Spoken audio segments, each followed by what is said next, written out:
ভাইরা আমার, গভীর মনোযোগ, এই 10-15 মিনিট একটু মনোযোগ দিয়ে শুনুন। ইমামে হোসাইনের সে কারবালার ওয়াকে একটু শুনুন, দিলটাকে মদিনার বাগান বানান। ইমামে হোসাইনে কারবালা পাঠালেন, যাও কিছুক্ষণ সময় দিতে বলো, আমরা নামাজে আসর শেষ করি।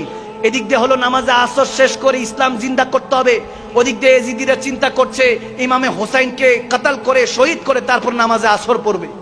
তো নামাজি ওই দিনও দুই দল ছিল, নামাজি ওই দিনও ছিল, কিন্তু দুই দল ছিল। কেউ নামাজ পড়ছিলেন ইসলামকে বাঁচাবার জন্য, দ্বীনে মুহাম্মাদীকে বাঁচাবার জন্য, কেউ নামাজ পড়তে চেয়েছেন জাহান্নামী হওয়ার জন্য, ঠিক কিনা?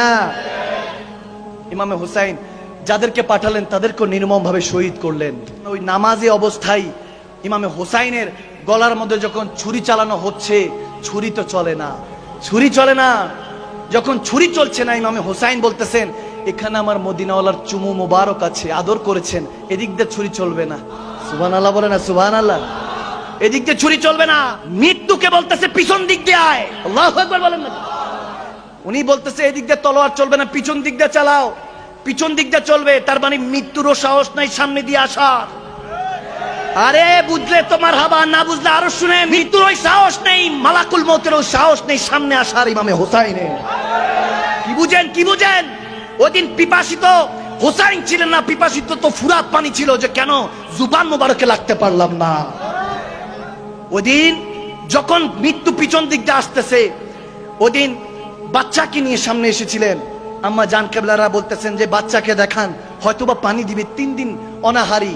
আরে নওয়াসায়ে রাসূল না খেয়ে আছে, একটু ওই তাসাব্বুরে হারিয়ে যান বান্দা, ওই খেয়ালে হারিয়ে যান।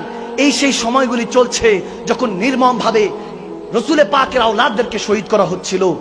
এই সেই সময়গুলি চলছিল যখন ছোট্ট 6 মাসের আলী আসগরকে নেওয়া হলো, তীর দ্বারা রক্তাক্ত করা হলো, শহীদ করা হলো। উফ করার সুযোগ পেলেন না, উফ করারও সুযোগ পেলেন না। ইমামে হোসাইন ওই রক্তগুলিকে হাতে লাগিয়ে বলতেছে, আল্লাহ এই সাক্ষী রাখো, তোমার নবীর আওলাদদের রক্তকে সাক্ষী রাখো, যার কারণে কুল কায়নাত বানিয়েছো, যাকে হাবিবুল্লাহ বানাচ্ছো, যাকে আওয়াদানা কাবা কাউসাইনিকে দিদার দিয়েছো, সেই নওয়াসায়ে রাসূলের রক্ত মোবারক সাক্ষী রাখলো। উম্মতে মুস্তাফাকে মাফ করে দিও আল্লাহ। তিনি সেদিন এই হাতে রক্ত নিয়ে, আলী আসগরের রক্ত মোবারক নিয়ে আল্লাহকে দেখিয়েছেন, আল্লাহ ক্ষমা করে দিও। যখন এভাবে বলছেন, ইমামে হোসাইন শাহাদাতে জাম পান করলেন। হাদিসে এরকম এসেছে, আব্দুল হক মুহাদ্দিস দেহলভী রাদিয়াল্লাহু তাআলা আলাইহি রহমান বড় সাহেবজাদা এটা বর্ণনা করেছেন। এরকম এসেছে, যখন দামেস্কের উদ্দেশ্যে আমার ইমামে হোসাইনের যখন সর মোবারক তীরের মধ্যে আগার মধ্যে নিয়ে যাচ্ছে, তখন একটা উটের সামনে, ঘোড়ার সামনে ইমাম হোসাইনের সর মোবারক নিয়ে যাওয়া হচ্ছে।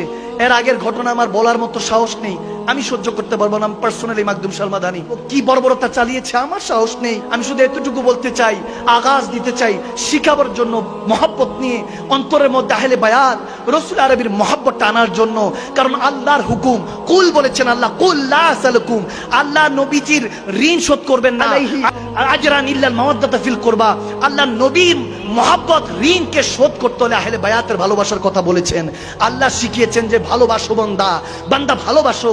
ওই কথাই বলছি, যখন তীরে করে নিয়ে যাচ্ছেন আমার হোসাইনে কারবালার, যখন সর মোবারক নিয়ে যাচ্ছেন, ওখানে মধ্যে মা জায়নাব, সৈয়দা জায়নাব ছিলেন, আমার খাতুনে জান্নাতের সাহেবজাদি, আমার রসুল আরবের শাহজাদি। ওখানে একজন শাহজাদা শুধু বেঁচে গিয়েছিলেন, ইমাম জাইনুল আবেদিন। তিনি বলতেছেন যে আম্মা জান দেখেন তো সবাই ঠিক আছে কিনা, যারা রসুলের আরবির যারা বংশধররা গিয়েছিলেন তারা কে আছে কিনা। তখন সৈয়দা জায়নাব তিনি বলতেছেন, অমুককে ডাকছেন, সবাই লাব্বাইক বলছে, আছি, হাজিরা দিচ্ছে, বলছে লাব্বাইক আছি। এরকম বলতে বলতে একটা পর্যায়ে দেখতেছে মা সাকিনাকে পাওয়া যাচ্ছে না, সাকিনা কোথায়, সাকিনা কোথায়, ডাকছে, দেখে যে মা সাকিনার কোনো আওয়াজ নাই, লাব্বাইক বলছে না। বুঝতে পারলেন তিনি হয়তোবা এই কাফেলা থেকে গুম হয়ে গিয়েছেন, হারিয়ে গিয়েছেন। তখন সৈয়দা জায়নাব বলতেছে, কাফেলা থামাও, থামাও, আমাদের সাকিনাকে পাওয়া যাচ্ছে না। ও তারপরে নামিয়ে দূরে চলে গিয়েছেন। এর মধ্যে ঘটনা এরকম এসেছে যে মা সাকিনার সামনে ইমামে হুসাইনের সর মোবারক ছিল, যে মা সাকিনা ইমাম হুসাইনের বুক মোবারকে মাথাটা লাগিয়ে ঘুম ঘুমাতেন, ইমাম হোসেনের বুকে ঘুমাতেন, নয়তোবা ঘুমাতে পারতেন না। সেই সাকিনার সামনে যখন বাবার লাশ, বাবার সিসার মোবারক সহ্য করতে পারছে না, লাফায় উঠছে, কান্না করে উঠছে। একজন ওই ইয়াজিদি বদবখত সে মা সাকিনাকে বকা দিচ্ছে, এ থামো, বাচ্চা মানুষ তো থামো বলে থামাই দিচ্ছে। একটা পর্যায়ে ধমক দেওয়ার সাথে পড়ে গিয়েছে, পিছনে পড়ে গিয়েছে, কাফেলা তো সামনে চলে গেল। এরপরে তার কোনো খবর নাই। তখন থামালেন সাইয়েদানা জায়নাব দাঁড়িয়ে, তারপর খুঁজতে খুঁজতে যখন বুঝলেন এখানে নেই, দৌড়ায় পিছনে গেলেন। গিয়ে দেখতেছেন একজন খাতুন পর্দানিশ, অনেক সুন্দর করে পর্দানিশীন তিনি খাতুন ওই মা সাকিনাকে কোলে নিয়ে বসে আছে। মা সাইয়েদানা জায়নাব ওখানে কাছাকাছি গিয়ে বলতেছেন, মাগো এরকম যখন জুলুম আমাদের উপর চলছে, আপনি আমাদেরকে সাহারা দিয়েছেন, সাকিনাকে কোলে নিয়েছেন, আপনার ঋণ কেমনে শোধ করব? যখন এরকম বলতেছে, ওই খাতুন ওই পর্দানিশীন পর্দা সরালেন, সরিয়ে দেখতেছেন ওখানে ডাক দিয়ে বলতেছে, জায়নাব আমি তোর মা ফাতেমা, আমার সাকিনা যখন এখানে পড়ে আছে আমি আর রোজায় থাকতে পারি নাই, চলে এসেছি সাহারা দেওয়ার জন্য। এভাবে কারবালার ঘটনাগুলি যদি শুনেন, যখন কাফেলা চলে গেল, কুফাতে গেল, ওই ইয়াজিদ বদবখত যখন সে বলল, তার দরবারে হাজিরা দিল, সে বলল আজকে দামেস্কের শহরে বেঁধে রাখো, কয়েদিদেরকে বেঁধে রাখো, তাকে আজকে হাজিরা করো না। তারা আজকে রাতের বেলায় তারা হলো বাগী, তারা হলো কয়েদি, যারা ভেগে গিয়েছে, যারা রাজা বাদশার সাথে যারা গাদ্দারি করে তাদেরকে বাগী বলা হতো। নাউজুবিল্লাহ, তাই আহলে বায়াত তাদেরকে বাগী বলে সম্বোধন করা হয়েছে, যে তারা যাদের সর্দার, যারা সুলতান ছিল, ওই বাগীদের নাউজুবিল্লাহ তাদেরকে শহীদ করে দেওয়া হয়েছে, কতল করে দেওয়া হয়েছে। এখন যারা বাকি আছে তাদেরকে দামেস্কের বাজারের মধ্যে বেঁধে রাখা হয়েছে। ইমামে হুসাইনের স্যার মোবারক ঝুলতেছে দামেস্কের বাজারে। এখন ওই সময় তো আর এইসব চ্যানেল ম্যানেল ছিল না, সোশ্যাল মিডিয়া ছিল না, জানেও না কারাবন্দি কাদেরকে শহীদ করা হয়েছে, জানেও না। কেউ ভয় আসতেছে না, ইজিদের ভয় সামনে আসতেছে না। কেউ কেউ আছে যখন জানে যে হাদিসে এসেছে যারা কয়েদি হবে তাদেরকে সাদকা দিতে হয়, সাদকা দিতে গিয়ে অনেকে মুসলমানরাও, তখনকার সরল মুসলমানরা যাদের ইমান এখনো লুণ্ঠন করে, যাদেরকে এজিদের কথা বলে ইমান লুণ্ঠন করে, তখনকার দিনে এরকম সরল মুসলমান ছিল যারা বুঝে না এত কিছু, তারা সাদকা নিয়ে যখন গেল, খেজুর নিয়ে, কোনো খাবার নিয়ে, তখন সাইয়েদানা জায়নাব বলতেছে, আমরা আলে পাক, আমরা ওলাদে রাসূল, আমাদের সাদকা খাওয়া হারাম, তোমরা নিয়ে যাও, এই সাদকা গ্রহণ করব না। যখন এরকম অবস্থা চলতেছে, তখন ওই অবস্থার মধ্যে আমার মদিনাওয়ালার নওয়াসারা কান্না করছে, বসে আছে, জাঞ্জির হাতে বাজানো, জাঞ্জির দেওয়া, ওখানে মধ্যে এক খাতুন ছাদ থেকে দেখতেছে যে বাগীরা, অনেক কয়েদিরা এখানে বন্দী। উনি হঠাৎ করে ওনার যত কিছু আছে, খেজুর আছে, চাদর আছে, যত আসবাবপত্র আছে, ওগুলো বিক্রি করে কিছু টাকা দিয়ে কিছু খাবার কিনে যখন পেশ করলেন, তখন সাইয়েদানা জায়নাব বলতেছে, এগুলো কি সাদকা? বলতেছে, না না, এগুলো হাদিয়া দিয়েছি, সাদকা না। আমরা শুনেছি যে আপনারা সাদকা নিচ্ছেন না। যখন এরকম হচ্ছে, তখন মা জায়নাব বলতেছে যে ঠিক আছে। এরপর খাওয়া দাওয়া করছেন, একটু একটু করে খাচ্ছেন, বাচ্চারা তো না খাওয়া, মা জায়নাব নিজে খাচ্ছেন না, কিন্তু বাচ্চাদেরকে খাওয়াচ্ছেন, নওয়াসায়ে রসুল, আওলাদে রসুলদেরকে খাওয়াচ্ছেন। খুব খেয়াল, গভীর খেয়াল। যখন নওয়াসায়ে রসুলদেরকে খাওয়াচ্ছেন, তখন মা জায়নাব, সাইয়েদানা জায়নাব বলতেছেন, ওগো মা, ও খাতুন, আপনি কে যে আমাদেরকে এভাবে খেদমত করছেন, এভাবে খেদমত করছেন? তখন ওই খাতুন বলতেছে, আমি এখানেই থাকি আমার স্বামীর সাথে, তবে হ্যাঁ, আমি এই সুন্নতটা এই জন্য পালন করছি। আমি এক সময় মা ফাতেমাতুজ জাহরা খাতুনে জান্নাতের খাদেমা ছিলাম, আমি ইহুদি ছিলাম, খাতুনে জান্নাতের হাতে বায়াত হয়ে মুসলমান হয়েছি। তখন খাতুনে জান্নাত আমাকে লালন পালন করতো। আমি ইমামে হোসাইনকে, মা জয়নবকে আদর করতাম। তখন তারা ছোট ছোট, তখন আমার মা জয়নব কিছু বলে না, চুপ করে কাঁদছে, শুনতেছে ওই কথা। বলছে, তারপর বলতেছে যে এরকম খেদমত করতাম, তো আমি ইহুদি ছিলাম, আমার বাবার কাছে বলেছি যে সাইয়েদানা খাতুনে জান্নাতের খাদেমা হিসাবে থাকতে চাই, আমি খেদমতগার হিসাবে থাকতে চাই। ওখানে থেকেছি। এরপর বড় হওয়ার পরে আমার বিয়ে হয়েছে, আমি দামেস্কে চলে এসেছি। আজকে যাওয়ার পরে ওখানে শুনেছি, যখন খাতুনে জান্নাত থেকে বিদায় নিচ্ছিলাম, বলেছিলাম, মাগো একটা নসিহত করুন। আমাকে নসিহত করেছিলেন খাতুনে জান্নাত, যদি কখনো কোনো কয়েদি দেখো, নিজের টাকা দিয়ে হাদিয়া করে তাদের খাওয়ার ব্যবস্থা করো।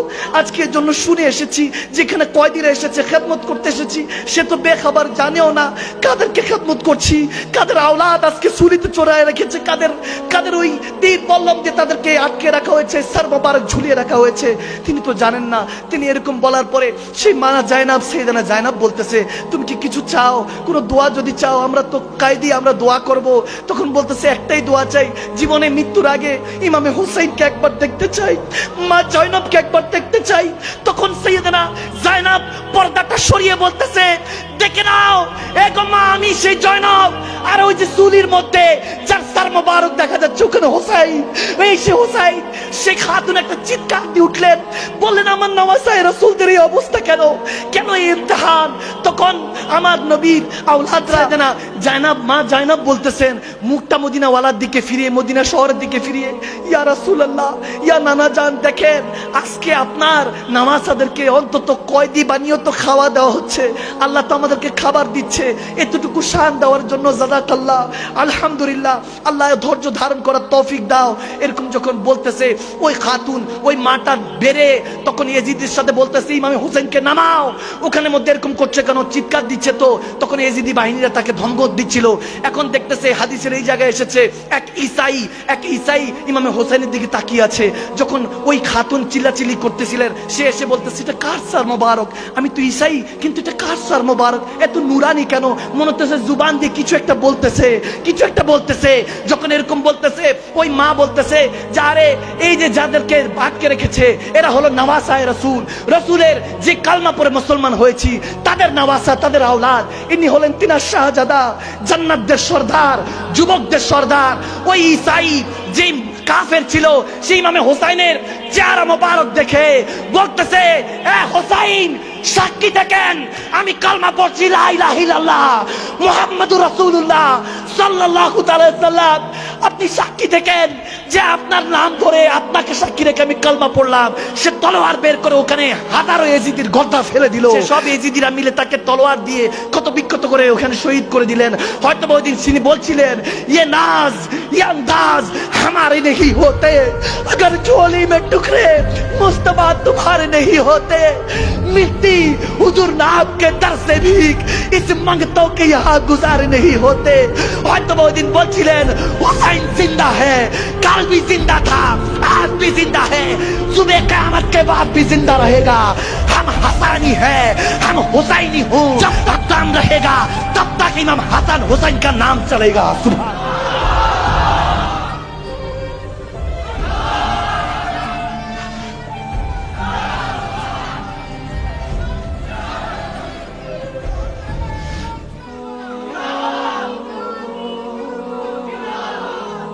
ये वह वक्त गुजर रहा है जब काफिलाए नवासाए रसूल पर तलवार चलाया गया था।